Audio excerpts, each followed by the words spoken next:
प्राचार्य तसेच या औद्योगिक प्रशिक्षण संस्थेचे उपप्राचार्य तसेच आदरणीय वाघमारे साहेब आणि ज्यांच्या सेवापूर्ती कार्यक्रमासाठी आपण सारे जण इथं उपस्थित आहात त्या माझ्या ज्येष्ठ भगिनी माझ्या मामी श्रीमती तेजापुरी आणि आपण सारे उपस्थित सहकारी विद्यार्थी नातेवाईक आणि मित्रमंडळ सर्वांना नमस्कार करून मी माझ्या छोट्याशा भाषणाला सुरुवात करतो।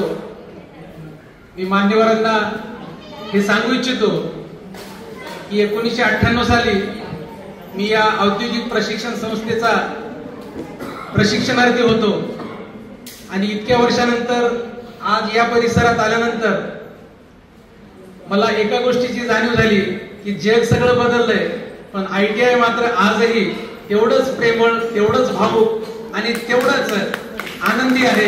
या गोष्टीची जाणीव मला आज पहिल्यांदा झाली। प्रशिक्षण घेत असताना माझे जरी काही कटू अनुभव असले प्रशिक्षणार्थी या नात्याने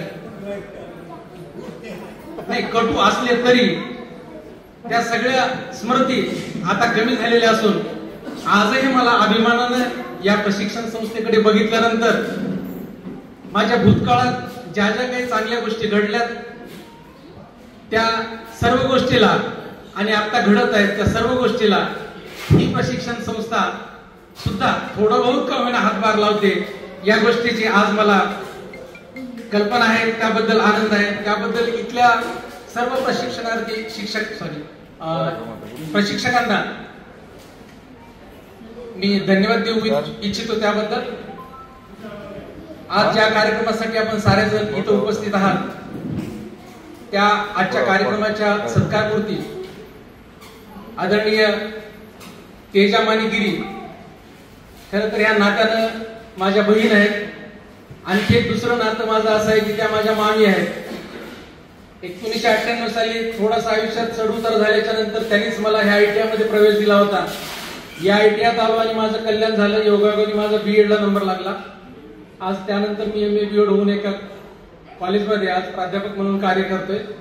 तर त्या नाउमेदीच्या काळामध्ये आदरणीय मामानी मला जे सहकार्य केलं त्याची कृतज्ञता मी व्यक्त करतो। त्या उपकारातून मी बाहेर येऊ शकत नाही, एवढे अनंत उपकार ताईचे माझ्यावर आहेत। आता सरांनी अतिशय भावुक शब्दामध्ये वर्णन केलं की मातुळ्यासारख्या एका छोट्या गावामध्ये ज्यांचा जन्म झाला आणि स्वतःच्या कर्तृत्वावर आज एक गटनिदेशक म्हणून ते इथून सेवानिवृत्त होत आहेत।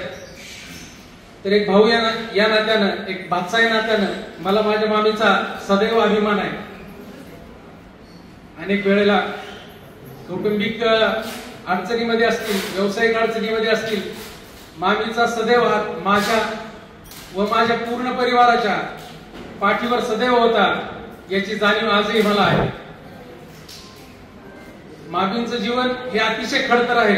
सरांनी अगदी सांगितल्याप्रमाणे त्या प्रत्येक गोष्टीचा मी साक्षीदार आहे। CTIच्या प्रशिक्षणासाठी मामी जेव्हा कानपूरला गेल्या होत्या तेव्हा तिथून एका घारीचं जसं आपल्या तिलाकडे लक्ष असतं तसं मामीचं कुटुंबाकडे लक्ष आहे। एक 2-4 वर्षापर्यंत मामी माझ्या बँक होत्या। जेव्हा जेव्हा मला पैशाची गरज पडायची तेव्हा मी हक्कानं माझ्या मामीकडे किंवा माझ्या आईकडे बहिणीकडे पैशाची मागणी करायचो। मला घरात सगळेजण मामीच्या नावाने वर्ल्ड बँक म्हणून चिडवायचे, तुझी वर्ल्ड बँक आहे की। तर असा नाना परीचा आधार मामीनी मला दिलेला आहे, माझ्या कुटुंबाला दिलेला आहे। आज आम्ही सगळेजण सुजलाम सुफलाम झालेले आहोत। तर त्या सर्वांच्या साक्षीदार त्या सर्वांच्या उपकार करते आदरणीय मामी आहेत। मामीचा परिवार पण खूप छान झालेला आहे, सुधारलेला आहे। मामीची 3 मुलं आज मोठ्या मोठ्या पदावर आहेत। सुनबाई शिक्षित आणि सुशिक्षित आहेत, उच्च शिक्षित सुनबाई मिळालेल्या आहेत। सगळा परिवार त्यांचा वाढलेला आहे आणि अशा प्रकारचं एक दैदिप्यमान यश ज्यांनी आपल्या आयुष्यात संपादन केली अशी अनेक माणसं मामीने घडवलेले आहेत। मामी आहेत तशाच आहेत, पूर्वी अशाच होत्या, आताही अशाच आहेत, पुढेही अशाच राहणार आहेत। मात्र मामीने आमच्यासारखे अनेक जे कुटुंबातले सदस्य होते त्यांना आधार देऊन त्यांना मोठं होण्याचं जे अमूल्य कार्य त्यांनी आधी केलेलं आहे. मी मामीला ही विनंती करतो की तुम्ही फक्त सेवेतून निवृत्त झालात, मात्र तुम्ही घेतलेला जो वसा आहे तो आणखी संपलेला नाही, आणखी आपल्याला बरंच कार्य करायचं आहे. ओके, तुमच्या शरीर प्रकृतीवरून तर असं वाटत नाही की तुम्ही रिटायर झालात किंवा थकलात म्हणून, तर तुमचं उत्तम आरोग्य ही परमेश्वरानं तुम्हाला दिलेली देणगी आणि ती पिढी जात आहे. आदरणीय सरांनी सूत्रसंचालन करताना जे अण्णाचं आमच्या वर्णन केले, माणिकजी गिरी यांचं, गयाजी गिरी यांचं, तर ह्यांना ही देणगी जी आहे ती निसर्गाने दिलेली आहे. की या कुटुंबातले व्यक्ती वृद्ध झालेत किंवा वय त्यांचं झालं हे बिलकुल वाटत नाही, दिसत नाही, कारण त्यांची समर्पण वृत्ती आहे.